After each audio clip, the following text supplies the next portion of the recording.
बिस्मिल्लाहिर्रहमानिर्रहीम। दुरूद शरीफ पढ़ लीजिए, हम क्लास का आगाज़ करते हैं।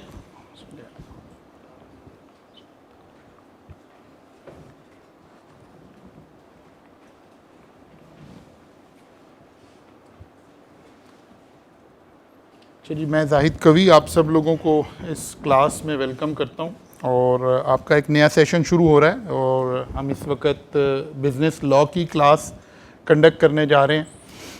आज के इस सेशन का मकसद ये होगा कि हम थोड़ा सा प्लान कर लें, थोड़ा हमें पता चले हमने पढ़ना कैसे है, रिसोर्सेज हमारे पास क्या होंगे और एग्ज़ाम का पैटर्न क्या है।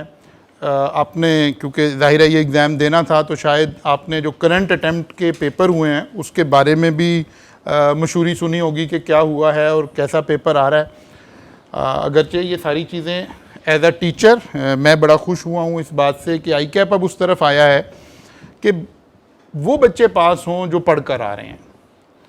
पेपर ऐसा बनाया जाए कि वो बच्चे पास हों जिनके कॉन्सेप्ट की क्लैरिटी मौजूद है। पेपर का स्टाइल ऐसा हो कि उसमें बहुत ज़्यादा रटा रिक्वायर्ड ना हो बल्कि कॉन्सेप्ट की क्लैरिटी रिक्वायर्ड हो और वही बच्चे पास हों, वही बच्चे आगे जा सकें जो कि अच्छे तरीके से पढ़ कर आएँ।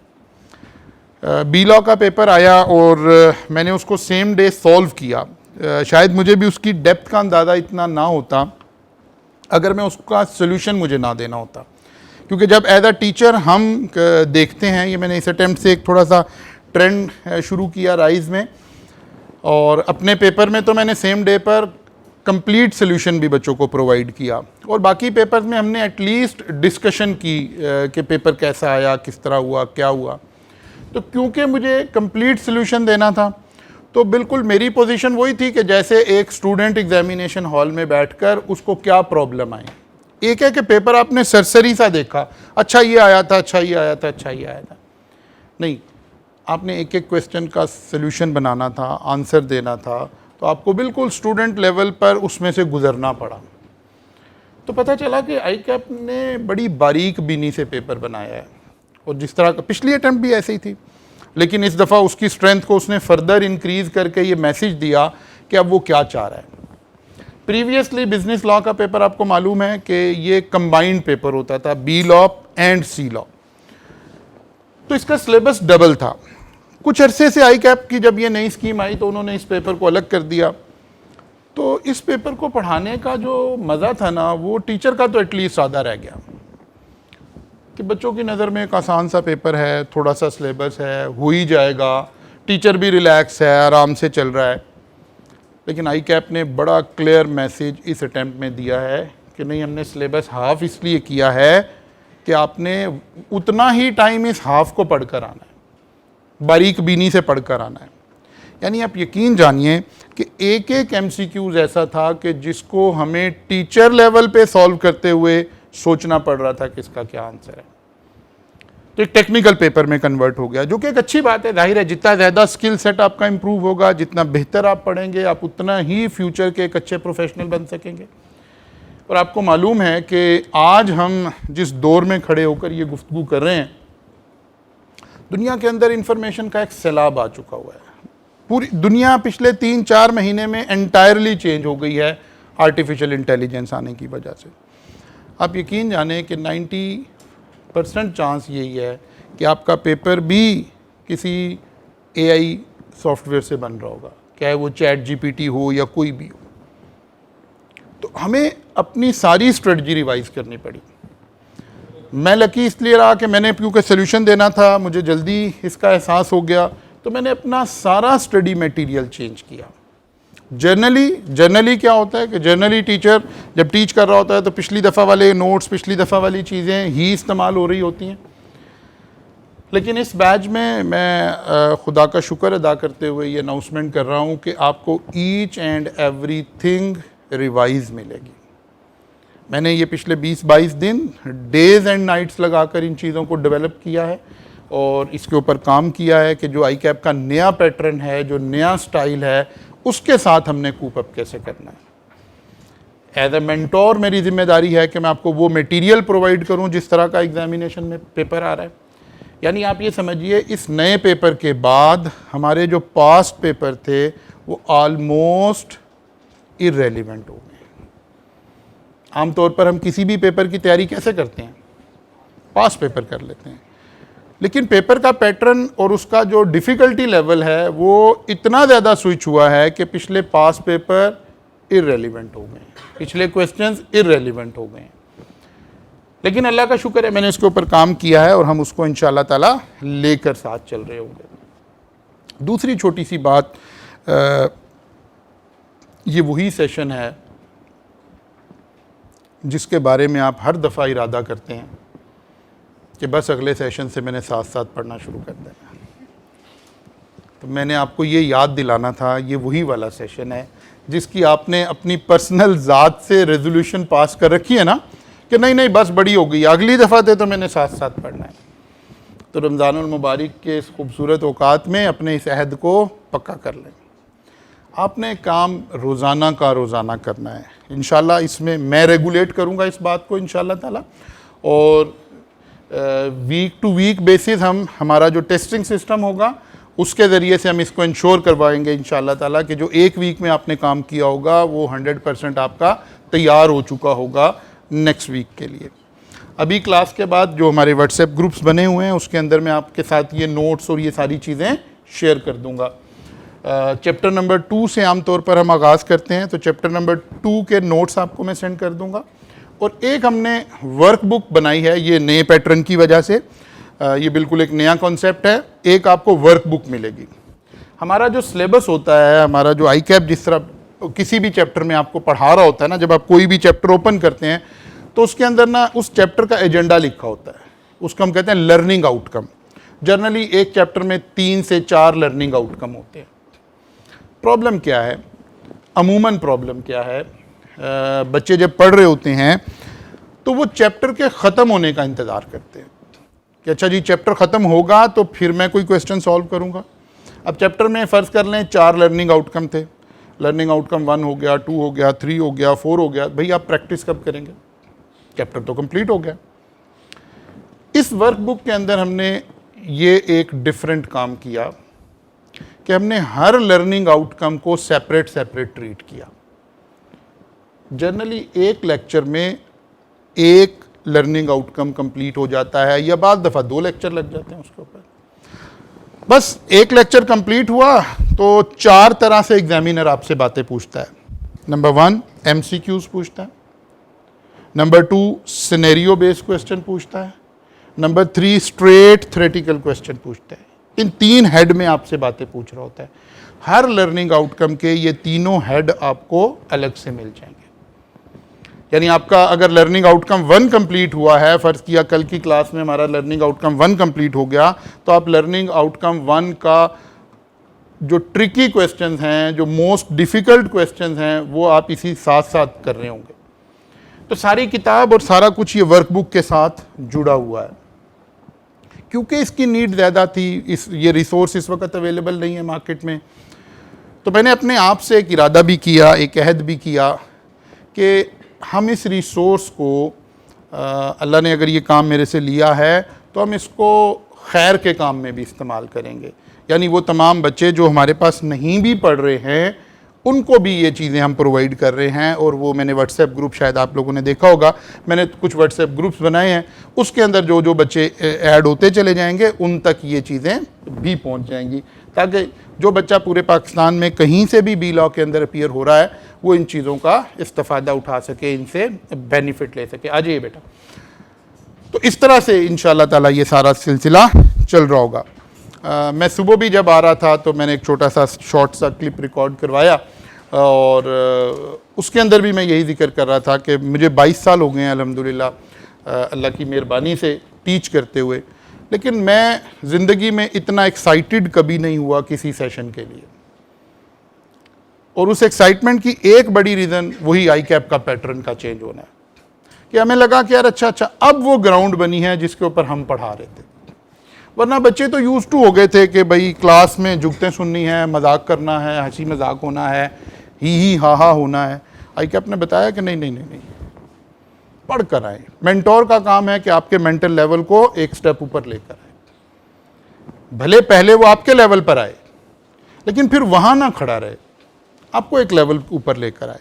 तो इंशाअल्लाह ताला ये काम करने का मौका मिलेगा। और इस काम को करने के लिए मैंने इस सेशन में, वो जो मैं कह रहा हूँ, मैं बार बार कह रहा हूँ कि मैं बड़ा एक्साइटेड हूँ।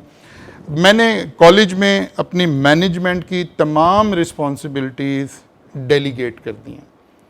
मैनेजमेंट से रिलेटेड अब आपको अक्सर मैं क्लासेस में, आप में से बहुत सारे बच्चे मेरे पास ही पढ़ कर आए हुए हैं, मैं कहा करता हूँ कि यार कोई भी प्रॉब्लम है मेरे पास आ जाइए। मैं अब मैनेजमेंट के किसी काम में इन्वॉल्व नहीं हूँ। मैं फुली कंसंट्रेट करना चाहता हूँ स्टडीज़ के ऊपर, बिकॉज एक बड़ा चैलेंज दरपेश है। तो ये एक इंशाअल्लाह ताला हमारी टीचिंग कैपेबिलिटीज़ को, टीचिंग कमिटमेंट को फर्दर इंक्रीज़ करेगी। तो बाद दफ़ा ऐसा होता है ना, आप मैनेजमेंट के किसी काम में फंस जाते हैं। मैनेजमेंट के काम भी जाहिर है, उसमें कोई टेंशन वाला काम भी होता है, कोई बाकी काम भी होता है। तो कोई कभी आप क्लास में 2 मिनट लेट हो गए, कभी आप ये नहीं कर पाए, तो ये जो टैग लगे हुए हैं ये भी इंशाअल्लाह ताला आपको सारे के सारे रिमूव होते नज़र आएंगे, बिकॉज मैंने मैनेजमेंट को 100% खैराबाद कह दिया है।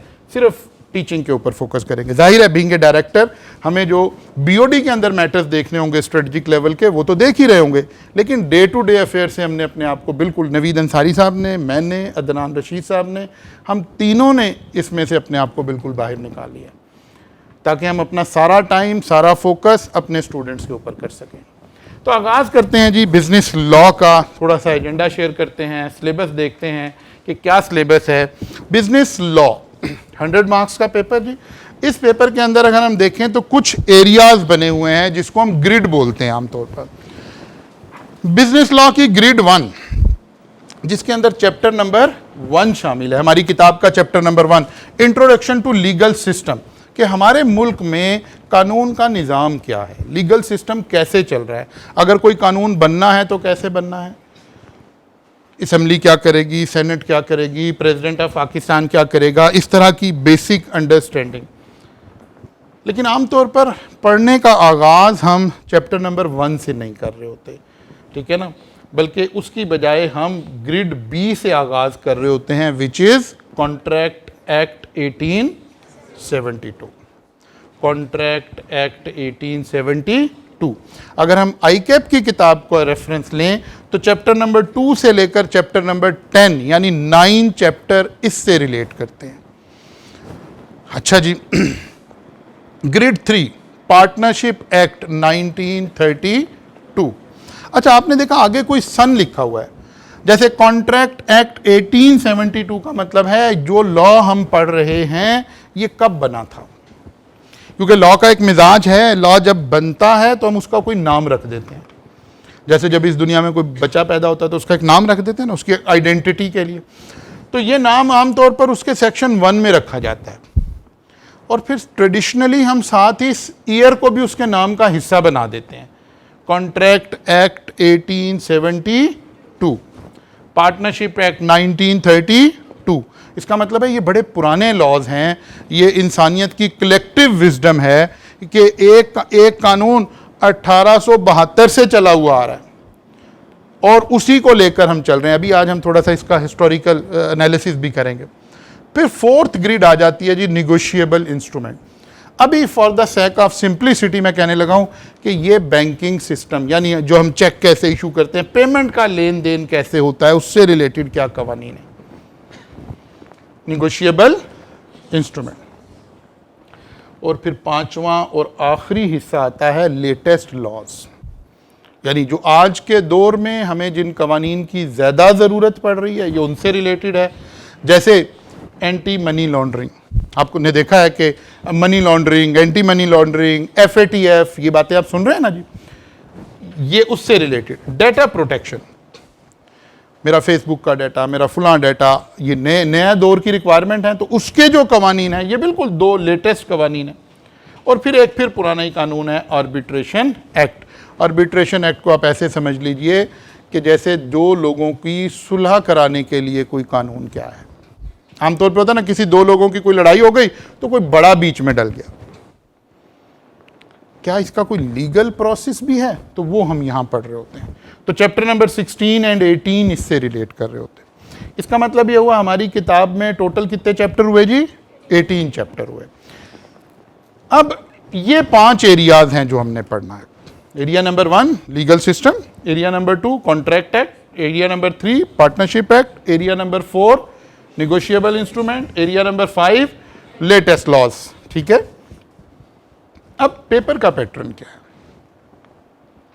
पेपर पैटर्न ये है कि पेपर में 3 तरह के सवाल आ रहे हैं, जिसका अभी मैं जिक्र भी कर रहा था आपसे। MCQs 15 मार्क्स यानी 15% ऑफ द पेपर जो है वो MCQs को बेस कर रहा होता है, और 50% ऑफ द पेपर जो है वो सिनेरियो बेस्ड क्वेश्चन होते हैं, यानी एप्लीकेशन ऑफ लॉ आपको करनी पड़ रही होती है। सिनेरियो आपको गिवन है, उस सिनेरियो के अंदर आपने लॉ अप्लाई करना है। आम तौर पर यहाँ रट्टा रिक्वायर्ड नहीं है, यहाँ कॉन्सेप्ट की क्लैरिटी और आपकी लिखने की सलाहियत रिक्वायर्ड है। लॉ हमने समझ लिया, अब एक सिचुएशन आ गई, वो कहता है ये एक प्रॉब्लम है, इसके ऊपर बताइए आपके ख्याल में क्या होगा। This is called case study या सिनेरियो बेस्ड क्वेश्चन। अमूमन बच्चों के लिए चैलेंज ये एरिया बना, ये वो एरिया जहाँ बच्चे एग्जामिनर को दुआएं दे रहे होते हैं, झोलियाँ उठा उठा के जिसे कहते हैं ना, दुआएं दे रहे होते हैं, क्योंकि यहाँ कुछ नहीं चाहिए, रटा चाहिए। बस आपने डेफिनेशन याद कर रखी है, आप रिप्रोड्यूस कर रहे हैं। लेकिन मैं फिर दोबारा उसी बात की तरफ जा रहा हूँ। पिछले 3 महीने में दुनिया इंटायरली चेंज हो गई है। अगले 2 से 3 महीने में आज हम जहाँ खड़े हैं यहाँ से भी दुनिया बहुत ज़्यादा चेंज होने वाली है। तो आप एक्सपेक्ट करें, ये क्वाइट ऑब्वियस बात है कि आज के दौर में ये सवाल अब नहीं पूछे जाने चाहिए। और ग्रेजुअली आई कैप चीज़ों को इंट्रोड्यूस कर रहा होता है ना। जैसे यही लॉ का पेपर जब हम फाइनल लेवल पर पढ़ते हैं तो किताब साथ ले जाना अलाउड होता है, ओपन बुक। लॉ की किताब साथ ले आइए, भाई ये सिनेरियो है, इसमें से जवाब दीजिए क्या। जैसे जब कोई वकील केस या कोई चार्टर्ड अकाउंटेंट केस लड़ रहा होता है, क्योंकि इनकम टैक्स वगैरह के केसेस हम भी लड़ रहे होते हैं चार्टर्ड अकाउंटेंट।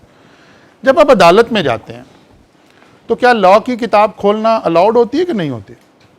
बिल्कुल होती है। आप रोज़ फिल्मों ड्रामों में देखते हैं कि जो केस वहाँ पेश कर रहे होते हैं उन्होंने किताब खोली हुई होती है। इसका मतलब है रियल लाइफ में तो किताब खोल के हमने काम करना है। तो जैसे जैसे एनवायरनमेंट चेंज हो रही है उसी के अंदर ये चेंज आ रही है कि वो कह रहे हैं यार जब बाकी ज़िंदगी में किताब खोलनी है तो एग्ज़ाम में भी किताब खोल लो। लेकिन अभी ये वाला काम फाइनल लेवल के पेपर्स के अंदर हो गया है, वहाँ टैक्स की किताब भी साथ ले जाना अलाउड है, लॉ की किताब भी साथ ले जाना अलाउड है। जब नया नया ये काम शुरू हुआ ना तो बच्चों ने कहा लो जी मौज हो गई, किताब हमारे पास होगी। को पता लगा नहीं मौज नहीं हुई है, मुसीबत में पड़ गए। अब लॉ हकीकत में समझ के आना पड़ेगा। ये जो काम हम कर रहे थे, रटा लगा लिया लिखा है, रटा लगा लिया लिखा है। अच्छा, बच्चे अमूमन बच्चे समझते हैं, जब MCQs क्वेश्चन आ गए तो बच्चे समझते हैं कि यार इसका मतलब हुआ आसान हो गया काम।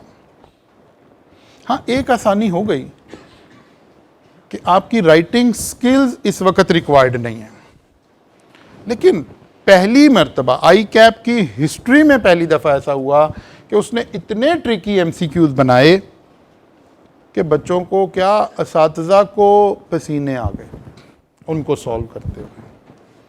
अमूमन अगर आप 6 महीने पीछे चले जाएं, फिर उससे 6 महीने पीछे चले जाएं, तो एक ट्रेंड था हमारी कंट्री के अंदर कि असातिज़ा क्या करते थे, MCQ सवालों की एक की शाम को शेयर कर दिया करते थे कि यार मेरे ख्याल में ये आंसर था इसका। अब ज़रा पिछली अटेम्प्ट में जाइए, फेसबुक पे किसी भी टीचर की या किसी भी इदारे की, फिर उससे पिछली अटेम्प्ट में जाइए, आपको सब लोग तकरीबन लॉ के ये शेयर करते नज़र आ रहे थे। इस दफ़ा पूरे पाकिस्तान में किसी टीचर ने ये शेयर नहीं किया। रीज़न, टीचर्स को भी पसीने आ गए थे।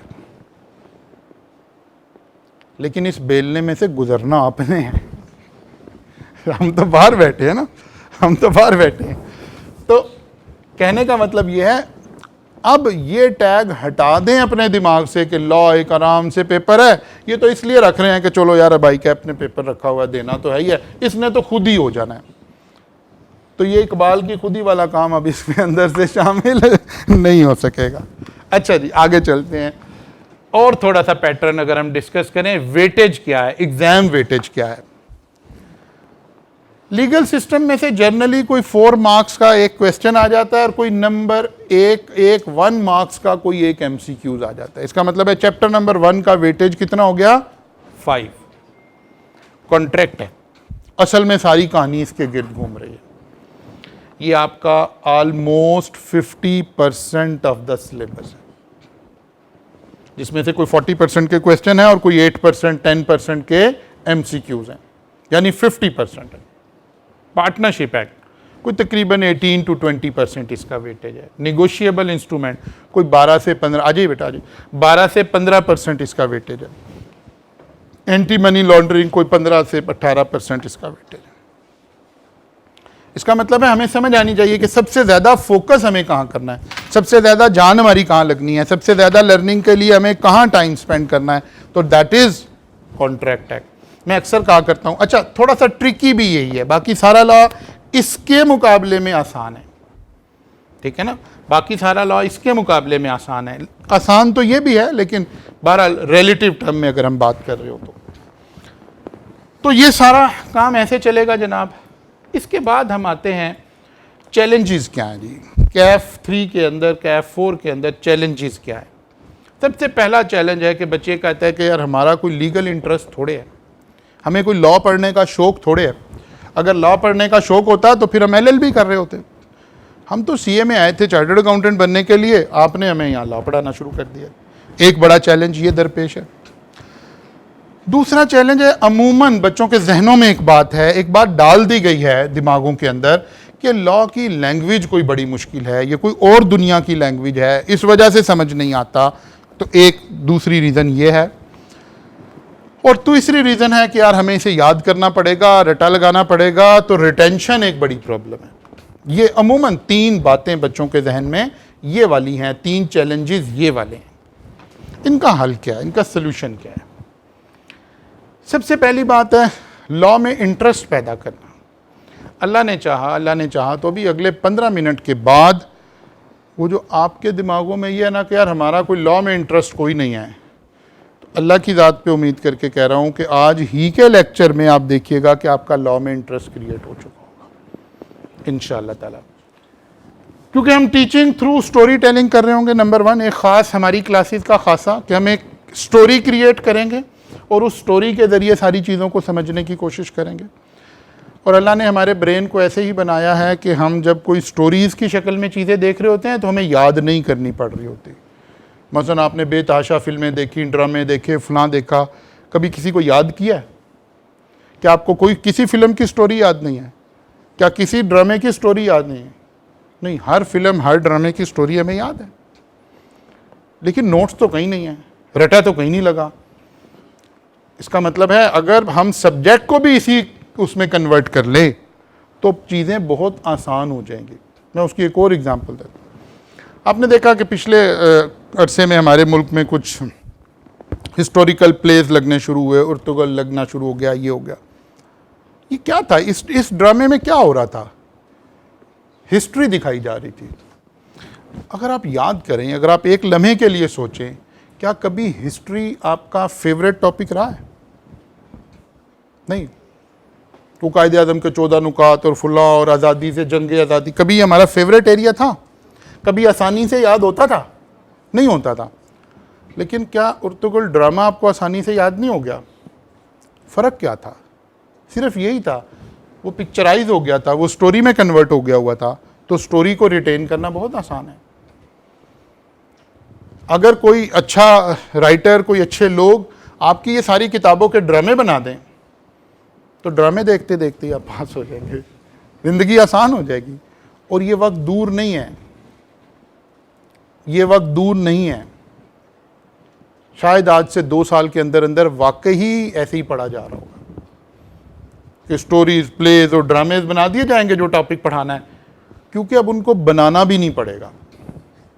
वो जो एक सैलाब आ रहा है जिसकी तरफ मैं बार बार इशारा कर रहा हूँ, मसलन अभी चेंजेस आई, बी लॉ के अंदर चेंजेस आई, भरा पड़ा था सोशल मीडिया सारा जी, क्या चेंज आई है, क्या चेंज आई है, क्या चेंज आई है।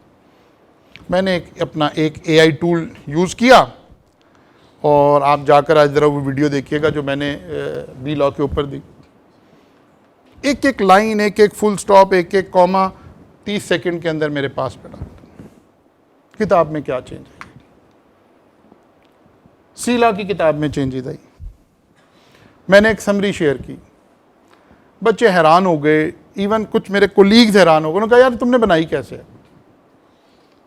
भाई एआई का दौर है, आर्टिफिशियल इंटेलिजेंस का दौर है। जब तक आप उसके साथ अटैच नहीं होंगे, जब तक आप नहीं इस दुनिया में रह सकेंगे। इवन आप सबको अटैच होना है। दुनिया चेंज होने जा रही है, दुनिया चेंज हो चुकी है, तो हमें भी चेंज होना है। अच्छा जी, लीगल लैंग्वेज, कोई 20 से 25 टर्म्स हैं इन टोटल जिसकी वजह से लॉ बदनाम हुआ है। हिस्टोरिकल, क्योंकि अभी हम देखेंगे कि लॉ हिस्ट्री से आ रहा है, पुराना है। आपने देखा कॉन्ट्रैक्ट एक्ट 1872, कोई हम तकरीबन 4-4.5 हज़ार साल पुरानी चीज़ें पढ़ रहे होते हैं।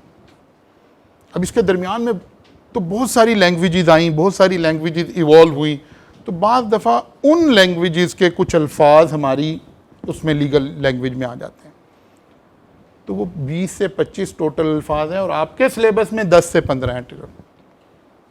अगर उन अल्फाज को अलग से देख लिया जाए तो ये वाला टैग लॉ से हट जाएगा कि लॉ की लैंग्वेज मुश्किल है। अगर आप देखेंगे तो सोशल मीडिया के ऊपर मैंने एक वीडियो बनाकर इसी टॉपिक पे डाली हुई है जिसमें ये 20-22 टर्मिनोलॉजीज़ को एक्सप्लेन किया हुआ है कि ये क्या थी। रिटेंशन, हम वो सारी टेक्निक यूज़ कर रहे होंगे, हम वो सारी लेटेस्ट बातें यूज़ कर रहे होंगे जो भी माइंड साइंसेस, फलां दिमाग, जो आपको याद करवाने में काम आ रही होंगी। 70 to 80% ऑफ लॉ इस क्लास में याद हो जाएगा। मैं फिर रिपीट कर रहा हूँ, अल्लाह की ज़ात पे भरोसा करके कह रहा हूँ, किसी गरूर में और उसमें नहीं कह रहा। 70 to 80% लॉ आपको क्लास में बैठे हुए याद हो जाएगा।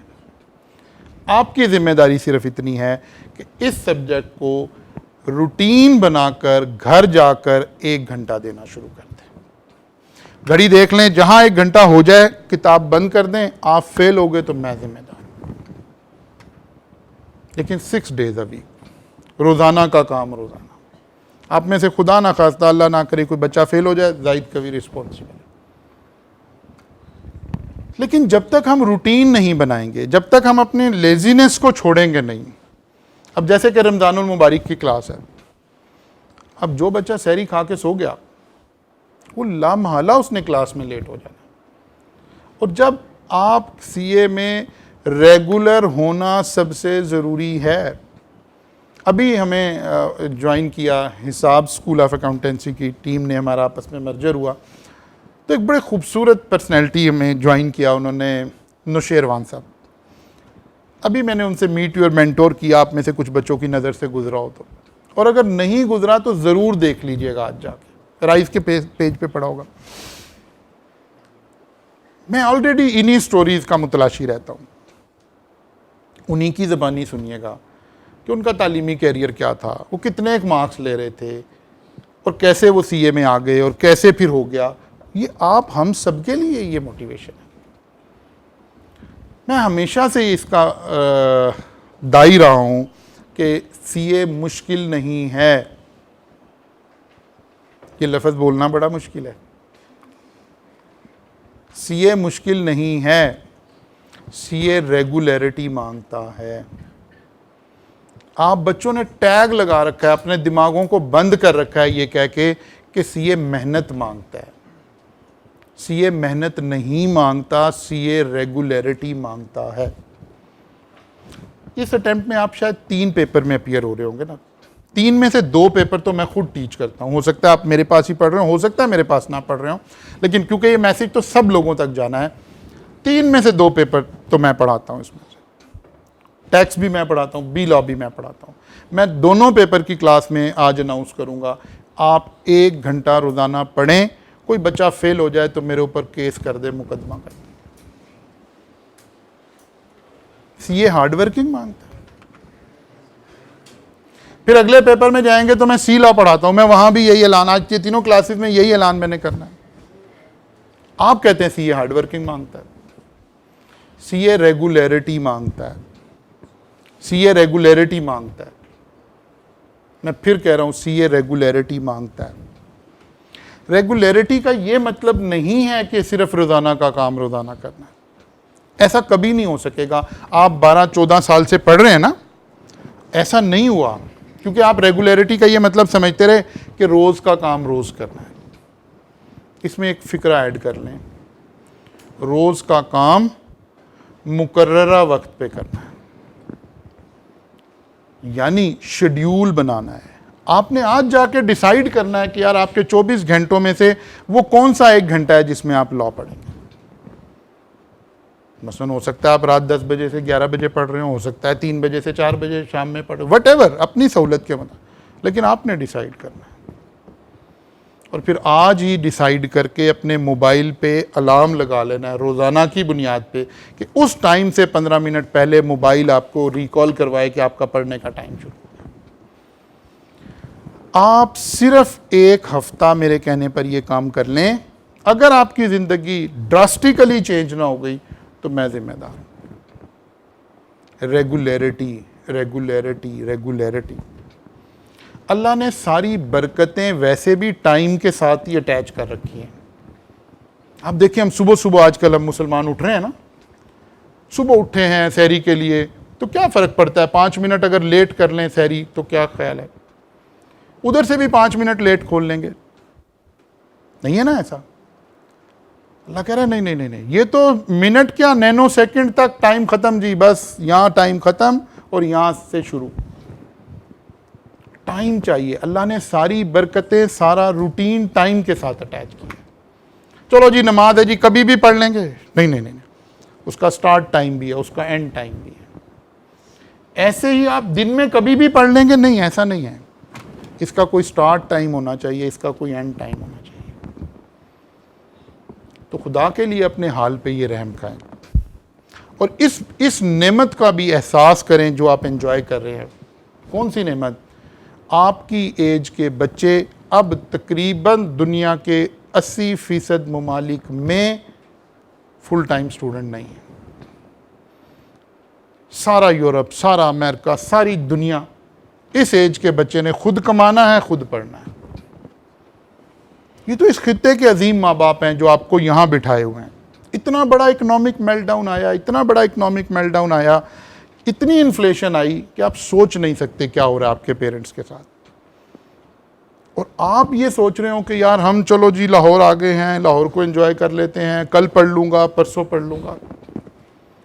कम से कम अपने माँ बाप का इतना हाथ बटा दें कि आप कोई भी पेपर दोबारा ना दे रहे, एटलीस्ट उनके हाल पे इतना रहम खा लें। यकीन जाने आपको अपने ऊपर हराम कर लेनी चाहिए ये बात कि किसी पेपर की फ़ीस आपने किसी भी इदारे को 2 दफ़ा देनी है, नहीं देनी आपने। इस एहसास करें। इतनी महंगाई है कि आप लोग सोच नहीं सकते। हम हैरान होते हैं कि कैसे पेरेंट्स ये सारा कुछ बर्दाश्त कर रहे हैं। एटलीस्ट आपने इसको सारे को लेकर चलना है। अच्छा जी, अब हम आते हैं लॉ को ज़रा थोड़ा सा देखने के लिए, पढ़ने के लिए। ये एक टाइमलाइन की तर्ज पे मैंने एक हिस्ट्री को जब भी हमने पढ़ना हो ना, अगर कभी भी हिस्टोरिकली बात करनी हो तो हमें हिस्ट्री की टाइमलाइन, जैसे आप क्यूएम के अंदर एक टाइमलाइन ड्रॉ करते थे ना, हिस्ट्री की एक टाइमलाइन ड्रॉ करनी पड़ेगी। क्यूएम की टाइमलाइन में हम क्या ढूंढते थे? ज़ीरो कहाँ है। ऐसे ही हिस्ट्री में हमें ढूंढना पड़ता है ज़ीरो कहाँ है। आमतौर पर सारे हिस्टोरियंस ने हज़रत ईसा अलैहिस्सलाम की जो डेट ऑफ बर्थ थी उसको हिस्ट्री में ज़ीरो कह दिया। अब अगर हमें कोई बात हिस्टोरिकली करनी हो तो हम 2 तरीके से करते हैं। या तो हम कहते हैं हज़रत ईसा अलैहिस्सलाम की पैदाइश से 10 साल बाद, 15 साल बाद, 20 साल बाद, या फिर कहते हैं हज़रत ईसा अलैहिस्सलाम की पैदाइश से 10 साल पहले, 15 साल पहले, 20 रेफरेंस बना लिया हमने बात करने के लिए, ठीक है ना। यहाँ से आगाज़ हुआ बीसी और, ठीक है ना। फिर हम मुसलमान आ गए। आपको पता है मुसलमानों का एक खासा था, आज हम उसको अनफॉर्चुनेटली भूलते चले जा रहे हैं। हम हर चीज़ में अपनी अलग शनाख्त क्रिएट किया करते थे। जब मुसलमान आ गए, अच्छा छोटी से छोटी बात में मिजाज शरीयत का ये था, मुसलमानों का मिजाज ये था, हम किसी को फॉलो ना कर रहे हैं। छोटी से छोटी बातों में। इसीलिए आप देखते हैं कि अल्लाह के नबी की बहुत सारी हदीस इस टॉपिक पे आपको नजर आती है। अब मुसलमानों को लगा कि यार ये क्या बात हुई, हिस्ट्री में ये बात ऐसे चल रही है तो बस हम भी ऐसे चल रहे हैं, तो हम फॉलो ही कर रहे हैं। फिर नहीं यार, हम हिस्ट्री अपनी रीराइट करते हैं। अब एक बड़ा अहम हो सकता था कि हम क्या करते, हम नबी करीम सल्लल्लाहु अलैहि वसल्लम की तारीख़ पैदाइश को ज़ीरो बना लेते। ऐसे किया जा सकता था, लेकिन आप देखें शरीयत का मिजाज, कहा नहीं ये तो फिर नकल ही हो गई। उन्होंने हज़रत ईसा अलैहिस्सलाम की डेट ऑफ बर्थ रखी तो हम नबी करीम सल्लल्लाहु अलैहि वसल्लम की डेट ऑफ बर्थ रख रहे हैं, तो फिर वही फॉलो करना हो गया। कहा नहीं हम अपनी हिस्ट्री में देखते हैं कोई और अहम वाक़या क्या है। तो इस्लामिक हिस्ट्री में सबसे अहम वाक़या था हिजरत का वाक़या। जब अल्लाह के नबी ने मदीना मुनव्वरा में हिजरत की तो हम मुसलमानों ने इसको ज़ीरो बना लिया। और जब आप मुस्लिम डेट्स पढ़ते हैं तो वो ऐसे लिखी होती हैं, हिजरत से 10 साल बाद, हिजरत से 10 साल पहले, हिजरत से 50 साल बाद, हिजरत से 50 साल पहले। यानी उस वक्त जब हिजरत हुई तो 622 ईस्वी था, यानी अगर वहां से काउंट करते तो 622 ईस्वी में खड़े थे। हमने दोबारा 622 ईस्वी को क्या कर दिया, ज़ीरो कर दिया। इसीलिए हिजरी साल कभी निकालना हो तो हम कहाँ खड़े हैं, 2023 में, उसमें से 622 माइनस कर दें तो हिजरी साल आ जाएगा आपका। ठीक है ना। अब जरा बात करते हैं, हम लॉ के फुटप्रिंट्स ढूंढ रहे हैं। हिस्ट्री में अगर हम लॉ को ढूंढे ना, यार लॉ का आगाज, हर काम का कभी ना कभी आगाज हुआ होगा ना, तो लॉ का आगाज कब हुआ। तो हमें अक्सर इस तरह की चीज़ें ढूंढते हैं। इसके ऊपर भी एक मेरी छोटी सी वीडियो क्लिप पड़ी हुई है, मैं शायद आपके ग्रुप में भी शेयर कर दूंगा। हमें कभी सोचना चाहिए ना कि यार राइटिंग का आगाज कब हुआ होगा। आखिर इंसान ने कभी लिखना सीखा होगा ना, तो राइटिंग का आगाज कब हुआ, एस्ट्रोनॉमी का आगाज कब हुआ, लॉ का आगाज कब हुआ, सिविलाइजेशन का आगाज कब हुआ। जब हम तारीख के औराक में से ये चीज़ें ढूंढते हैं ना, तो बड़ा सरप्राइजिंगली इन चारों चीज़ों को जब हम ढूंढ रहे होते हैं तो हमारे जहन में आम तौर पर किस तरह के ख्यालात आते हैं कि शायद इजिप्ट से हुआ होगा, क्योंकि इजिप्ट में पुरानी तारीख हमें नज़र आती है, या फिर सम टाइम हमें ग्रीस नज़र आता है, या सम टाइम हमें रोम नज़र आता है। आमतौर पर ये पुरानी तहजीबों के आइकन्स हैं, लेकिन ऐसा नहीं है। बल्कि एक कंट्री था जिसका नाम क्या था, मेसोपोटामिया। ये शाम और ये इराक और इस तरह के इलाकों का एक कंबाइंड वर्जन था। इन तमाम उलूम का आगाज़ वहाँ से हुआ। यानी राइटिंग इंसान ने मेसोपोटामिया में सीखी, एस्ट्रोनॉमी, लॉ, सिविलाइजेशन, ये सब कुछ यहाँ से हमें मिलता है। अच्छा जी, अराउंड 2000 BC, इसीलिए मैंने आपको थोड़ा सा वो एक्सप्लेन किया, यानी हज़रत ईसा अलैहिस्सलाम की पैदाइश से 2000 साल पहले, और आज पैदाइश को 2023 साल गुजर गए हैं। इसका मतलब है आज से 4023 साल पुराने, आप रफली कह लें 4000 साल पहले लॉ का बाकायदा आगाज़ हो चुका हुआ था, रिटन शक्ल में। उनके एक बादशाह थे ऊर नामू, उन्होंने सबसे पहले लॉ का आगाज़ किया, और फिर हमें हिस्ट्री में से एक किंग हम्मुरबी नज़र आते हैं। इन दो लोगों ने लॉ का आगाज़ उस वक़्त हो चुका हुआ था। हमें कैसे पता चला, हमें हिस्ट्री में ये एक पत्थर मिला, ये एक बहुत बड़ा सारा पत्थर है, इस पे इन्हीं बादशाह की तस्वीर बनी हुई है। इसके ऊपर उस वक़्त की लैंग्वेज में इस तरह से लॉ लिखा हुआ है, सारे का सारा। जब इस लैंग्वेज को ट्रांसलेट किया गया, समझा गया, पढ़ा गया, तो हैरत गुम हो गई। 282 कवानीन लिखे हुए हैं इस पत्थर के ऊपर, 282। इनको आज हम कहते हैं Hammurabi's code of conduct, Hammurabi's code of law. 282 कब की बात हो रही है, आज से 4000 साल पुरानी बात हो रही है। आपकी हैरत गुम हो जाएगी ये जानकर कि आज से 4000 साल पहले इंसानियत का शऊर कहाँ खड़ा था। वो जो मैंने एक लफ्ज़ पहले बोला कि लॉ इंसानियत की कलेक्टिव विजडम है, ये जो 282 कवानीन लिखे हुए हैं ना, इन कवानीन के अंदर इतनी बारीकी के कवानीन लिखे हैं कि इसमें मिनिमम वेज का कॉन्सेप्ट भी मौजूद है कि लेबर की मिनिमम तनख्वाह कितनी होनी चाहिए। इसमें यह भी लिखा हुआ है कि अगर हस्बैंड एंड वाइफ की सेपरेशन हो जाएगी तो अगर कोई जहेज़ का सामान है तो उसका क्या होगा। इसमें यह भी लिखा हुआ है कि अगर कोई कॉन्ट्रैक्टर ने कंस्ट्रक्शन की है 4000 साल पहले और वो कंस्ट्रक्शन की बिल्डिंग गिर गई है तो फिर कॉन्ट्रैक्टर को क्या सजा दी जाएगी। यानी आज हमें मिनिमम वेज और इस तरह की बातों से बड़ा लेटेस्ट फीलिंग आती है ना कि यार ये तो बड़े ज़बरदस्त आज के कवानीन है। नहीं नहीं, ये 4000 साल पुराने कवानीन है।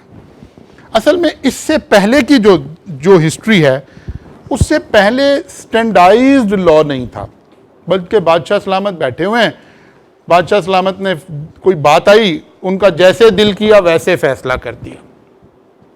हिस्ट्री में पहली दफ़ा कानून लिखकर यह तय किया गया कि इस कानून के मुताबिक फैसले हुआ करेंगे। इसको हम कहते हैं स्टैंडर्डाइज्ड जस्टिस सिस्टम। यानी एक कानून बना दिया कि अगर ऐसा होगा तो फिर ऐसे होगा।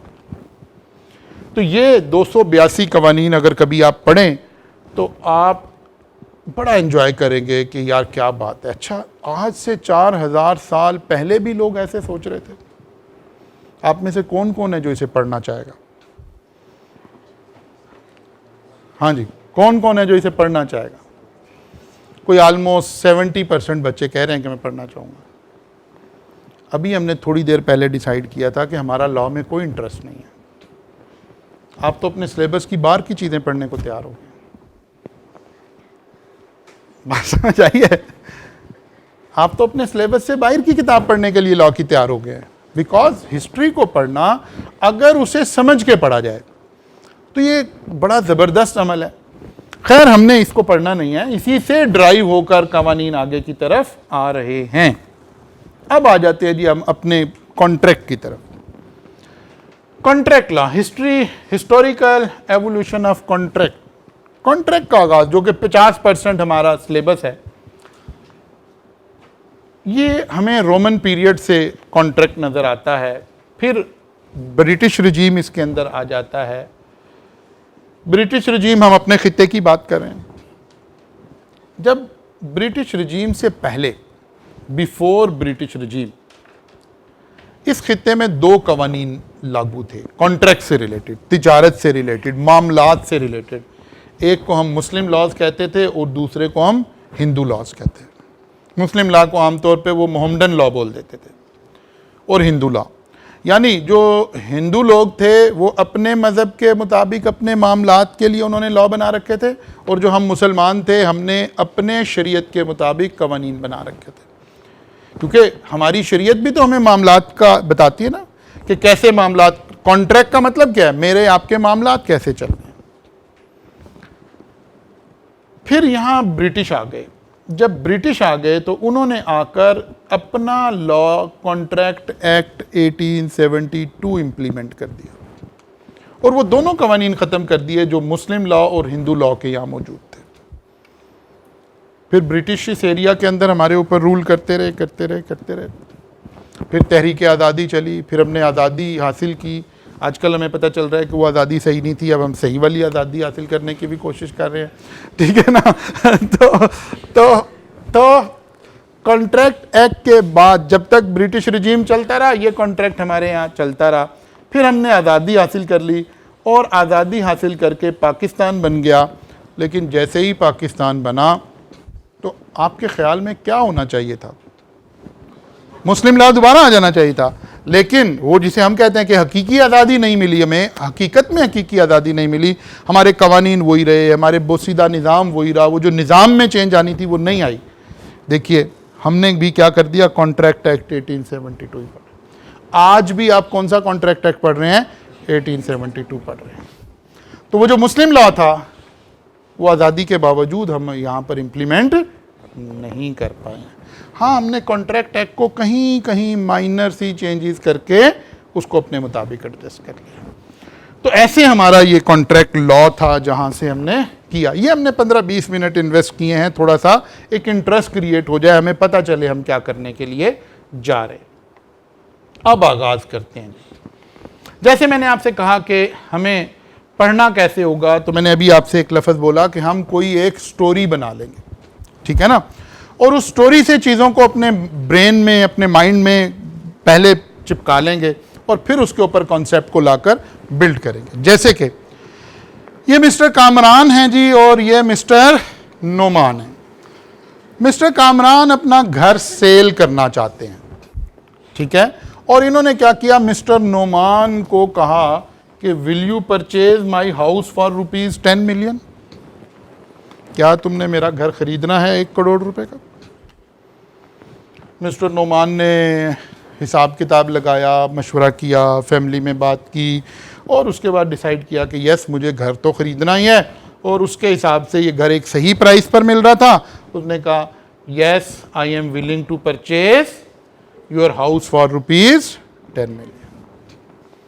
अब ये वाला काम आपकी ज़िंदगी में रोज़ाना हो रहा है। अच्छा, एक जुमला रह गया उधर हिस्ट्री से जब हम चल रहे थे।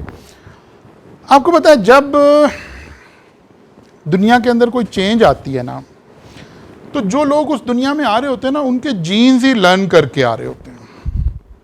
मसलन अगर आज आप कोई 6 माह के बच्चे को मोबाइल दिखाएं ना, तो वो उसको पकड़ लेता है, उससे खेलना शुरू कर देता है।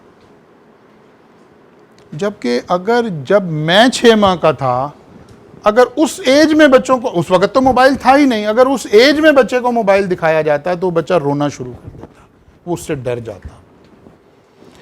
इंसान का खासा ये है कि उसके जीन्स तरक्की करते चले जाते हैं, जेनेटिकल चेंज आना शुरू हो जाती है। यानी अगर मैं ये कहूँ ना कि यार मैं मेंटली ज़्यादा सलाहियत रखता हूँ किसी चीज़ को इंटरप्रेट करने की आपसे, तो ये फिक्रा गलत होगा।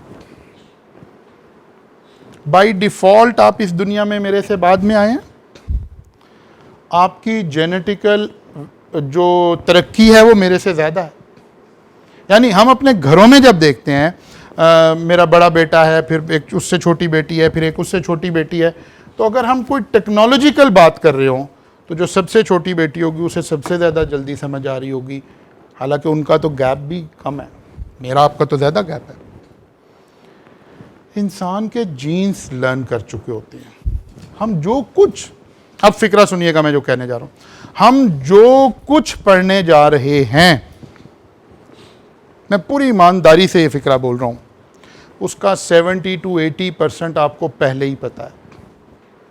यानी अगर आप सिर्फ अपने आप से अपनी एक चीज़ें कहते हैं ना, अपनी कॉमन सेंस से जवाब लें तो वही जवाब आएगा जो लॉ में लिखा हुआ है। वाई? क्योंकि आपके जीन्स तरक्की कर गए हैं। लॉ तो एक बहुत पुराना सब्जेक्ट है, 4000 साल पुराना सब्जेक्ट है। तो 4000 सालों से हमारे जीन्स के अंदर जो एवोल्यूशन आ रही है, तो इसका 90% तो हमें पता है पहले। क्या आपने कभी जिंदगी में कोई चीज़ नहीं खरीदी? खरीदी है, बेची भी है, खरीदी भी है। इसका मतलब है कभी आपने भी किसी चीज़ की ऑफर की होगी, कभी आपने उसको एक्सेप्ट भी किया होगा। अब देखिए मैंने 2 लफ्ज़ बोल दिए। ये बंदा जिसने कहा कि will you purchase my house for ₹, इसको कहते हैं ऑफरर। क्या कहते हैं इसको? ऑफरर। ऑफरर कौन है? जो किसी कॉन्ट्रैक्ट में, किसी मुआहदे में बात का आगाज करता है, जो पहले ऑफर कर देता है। और दूसरा बंदा क्या कहलाएगा? ऑफरी। ऑफरर कौन है? The person making proposal is called promisor या ऑफरर। जो बंदा ऑफर करवा रहा है उसका दूसरा नाम क्या है? Promisor. The person making proposal is called promisor and the person accepting the proposal is called promisee, या इसका दूसरा नाम क्या है? ऑफरी। और जिस चीज के बारे में ये बात हो रही है उसको कहते हैं ऑब्जेक्ट या सब्जेक्ट मैटर। ठीक है, तो कामरान कौन हो गया? ऑफरर या प्रोमिजर। और नोमान कौन हो गया? ऑफरी या प्रोमिजी।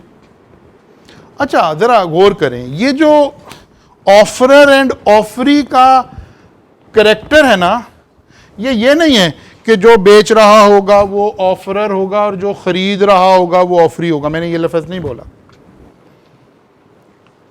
बल्कि जो बात का आगाज कर देगा वो ऑफरर होगा। बसन ये बात अदर वे राउंड भी हो सकती थी। नोमान कामरान को कहता कि will you sell your house, offer ये करवा देता, तो फिर नोमान क्या बन जाता? और अगर ये एक्सेप्ट कर लेता तो ये ऑफरी।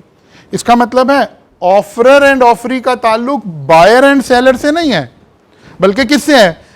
बात का आगाज किसने किया। आपको एक गाड़ी अच्छी लगी, आपने कहा यार भाई आपने बेचनी है, तो आप कौन हो गए? ऑफरर हो गए, सामने वाला ऑफरी हो गया। और एक है कि गाड़ी वाला कह रहा है भाई आपने खरीदनी है गाड़ी, तो वो ऑफरर हो गया। तो ऑफरर और ऑफरी का जो कैरेक्टर है, इसका ताल्लुक आगाज करने से है।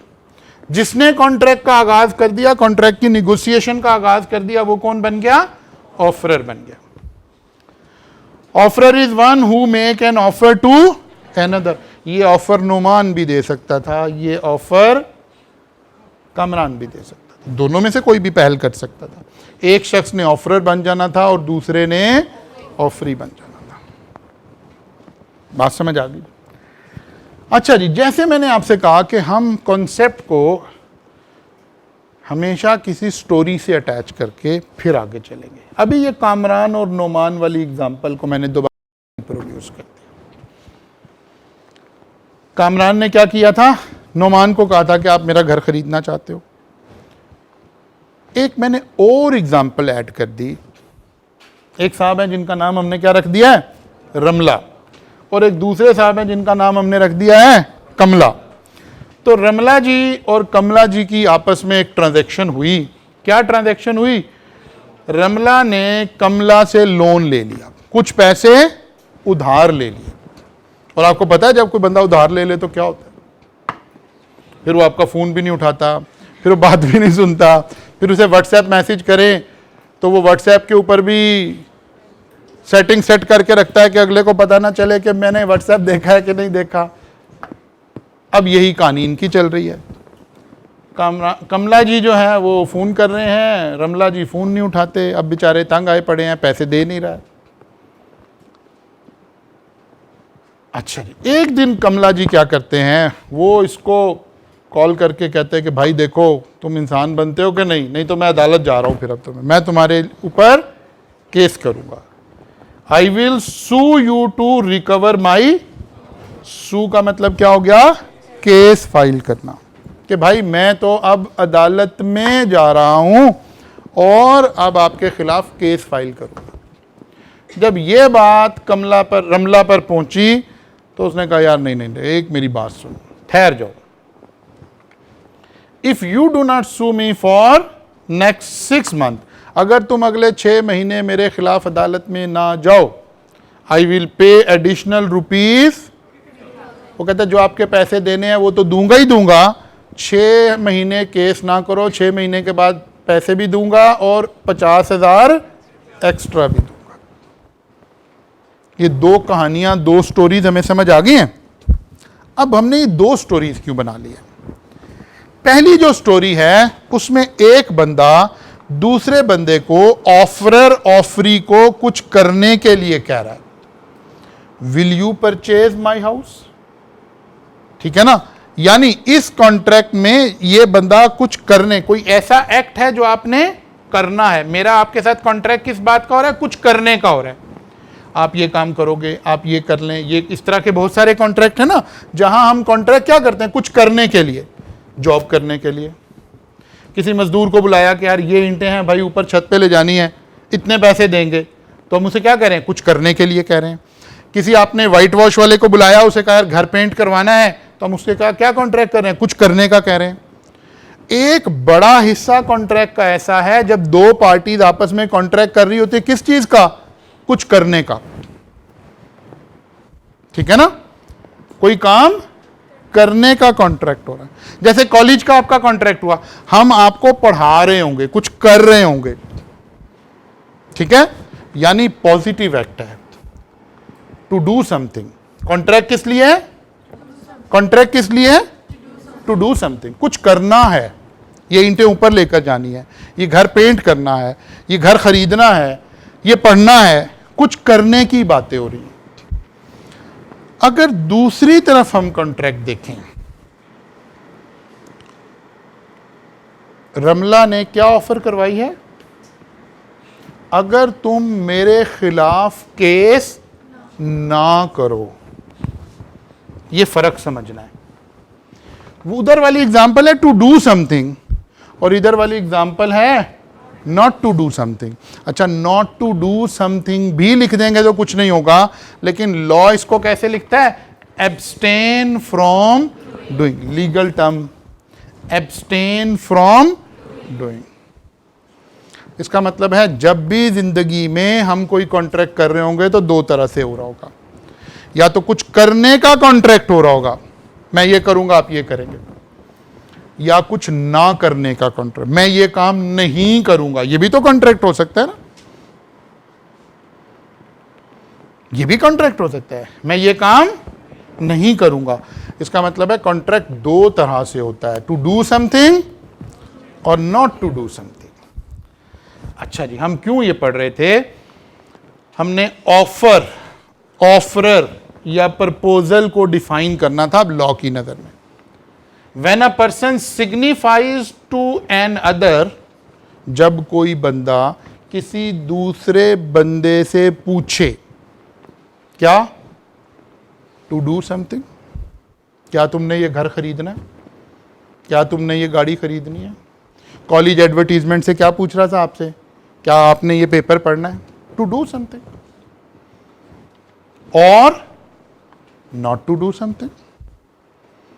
अब लॉ ने कंप्रीहेंसिव गुफ्तगू करनी है ना, तो उसने कहा when a person signifies to another his willingness, जब कोई आदमी किसी दूसरे शख्स की रजामंदी चाह रहा हो, क्या कर रहा हो? रजामंदी चाह रहा हो, किससे रिलेटेड? टू डू समथिंग और नॉट टू डू समथिंग। रमला नॉट टू डू समथिंग की रजामंदी चाह रहा है कि भाई मैं आपके साथ एक कॉन्ट्रैक्ट करता हूं, अगर तुम ये कर लो कि तुम 6 महीने तक मेरे खिलाफ अदालत में नहीं जाओगे। आपके वालिद साहब कहते हैं बेटा एक काम करो, अगर तुम 6 महीने व्हाट्सएप यूज नहीं करोगे, आपने कहा सर अगली बात ही नहीं सुननी, मैंने तो यूज करना है, ठीक है ना। तो नॉट टू डू समथिंग। आपके पेरेंट्स की हर वक्त ये ख्वाहिश है ना कि बच्चे मोबाइल छोड़ दें, बच्चे व्हाट्सएप ना यूज़ करें। मैं जाहिर है मेरे भी बच्चे हैं, मेरी बेगम की भी यही ख्वाहिश होती है, मैं उसको भी समझाने की कोशिश करता हूँ। इस मैसेज के ज़रिए सब पेरेंट्स को समझाने की कोशिश कर रहा हूँ, बच्चों से हम मोबाइल अब नहीं ले पाएंगे, इसका पॉजिटिव इस्तेमाल सिखाने की कोशिश करें।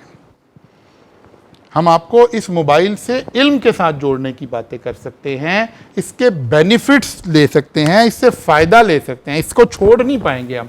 अच्छा, टू डू समथिंग और नॉट टू डू समथिंग, जरा पढ़िए जी। When a person signifies to another his willingness to do something और not to do something to obtain assent of other person, अगले की रजामंदी हासिल करने के लिए। तो जो बंदा ये काम कर रहा हो उसको क्या कहते हैं? He is making an offer. इसका मतलब है ऑफर दो तरह की हो सकती है, to do something, not to do something. अगर तुम इसी अटेम्प्ट में 3 पेपर पास कर दो तो तुम्हें ये इनाम मिलेगा, ये कौन सी ऑफर है? To do something. अगर तुम इस 6 महीने में मोबाइल इस्तेमाल ना करो तो ये इनाम मिलेगा, नॉट टू डू समथिंग। अगर तुम स्मोकिंग छोड़ दो तो तुम्हें ये इनाम मिलेगा, टू डू समथिंग। अगर तुम नमाज की पाबंदी शुरू कर दो तो ये इनाम मिलेगा, टू डू समथिंग। इसका मतलब है ऑफर हमेशा दो तरह की हो सकती है, टू डू समथिंग और नॉट टू डू समथिंग। ठीक हो गई बात? ये तो हमने इसको अलग अलग किया था समझने के लिए, लेकिन जब लिख रहे होंगे तो ऐसे ही लिख रहे होंगे। When a person to whom the proposal is made signifies his assent it is proposal is said to be accepted. अगर चलें अभी यहां रुक जाते हैं, पहले ऑफर की डेफिनेशन हमें समझ आ गई है। हमारे पूरे लॉ में अगर मैं एक बात कहूं, अगरचे ये पहले ही दिन आ जाती है, पूरे लॉ के पेपर में जो डेफिनेशन सबसे मुश्किल हो सकती है, ये वो डेफिनेशन है। ठीक है, इसीलिए इस डेफिनेशन को एक्सप्लेन करने के लिए हमने नीचे पूरी 2 स्टोरीज बनाई ताकि ये बात एक्सप्लेन हो सके। तो कल इंशाल्लाह मैं आज अभी जाकर आपको व्हाट्सएप ग्रुप्स में सेंड कर रहा हूँ। आपने डे में, अभी मैं अगले 10-15 मिनट में सेंड कर दूंगा, आपने फोटोकॉपी शॉप से इन 2 चीज़ों का प्रिंट ले लेना है, चैप्टर नंबर 1 के नोट्स एंड चैप्टर नंबर 1 की वर्कबुक। ठीक है, नोट्स, कोई आपने और किताब इस्तेमाल नहीं करनी, कोई रिसोर्स इस्तेमाल नहीं करना, पूरी कंप्लीट बुक आपको मिलेगी इंशाअल्लाह ताला, और इसी तरह कंप्लीट वर्कबुक आपको साथ साथ मिलती जाएंगी। और हमारी 100% तैयारी इन्हीं 2 डॉक्यूमेंट से होनी है। यहाँ से हम सिर्फ समझ रहे हैं। अच्छा, ये नहीं देखना कि जी ये तो सर तो सिर्फ स्लाइड पे पढ़ा देंगे, नहीं, अभी 2 दिन गुजरेंगे तो हम एक एक चीज़ लिख लिख कर, जब हम वर्कबुक को अकाउंट फॉर करेंगे तो हमें लिख लिख कर देखना पड़ रहा होगा। और स्लाइड से हमें ये फ़ायदा हो रहा है कि एक एक लफ्ज़ हमारे सामने रीड आउट हो रहा है जो आपने घर जाके पढ़ना है। तो ऑफर की डेफिनेशन समझ आ गई हमें? क्या जी? When a person signifies to another his willingness to do or not to do something, क्यों? To obtain assent of other person, he is making an offer। तो फिर ये शख्स क्या कर रहा है? ऑफर कर रहा है। तो ऑफरर कौन था यहां पर? उधर और इधर रमला। हमने ऑफरर को येलो कलर से हाईलाइट किया, और जो एक्सेप्ट कर रहा है उसके लिए क्या है? क्लियर हो गई बात जी? तो कल इंशाल्लाह ताला अब यहाँ से बाकायदा आगाज़ करेंगे। आज हमें 2 बातें छोटी छोटी सी समझ आई हैं। थोड़ा सा हमने पेपर का पैटर्न देखा है, थोड़ा सा हमने ये देखा है, और हमने इस चीज़ का अहद किया है कि हम कोई अपना एक टाइम फिक्स कर लेंगे, ठीक है ना, और उस टाइम पर 1 घंटा रोज़ाना पढ़ेंगे। ये घंटा मैं आपको मैक्सिमम करके बता रहा हूँ, ये नहीं कि शुरू में घंटा कह रहा हूँ, नहीं, अभी शुरू में तो शायद 10 मिनट लगा करेंगे आपको सिर्फ, लेकिन आपने अपना एक शेड्यूल बनाना है, उसके मुताबिक चलेंगे। कल मुलाकात होगी इंशाल्लाह, यहाँ से फर्दर आगे।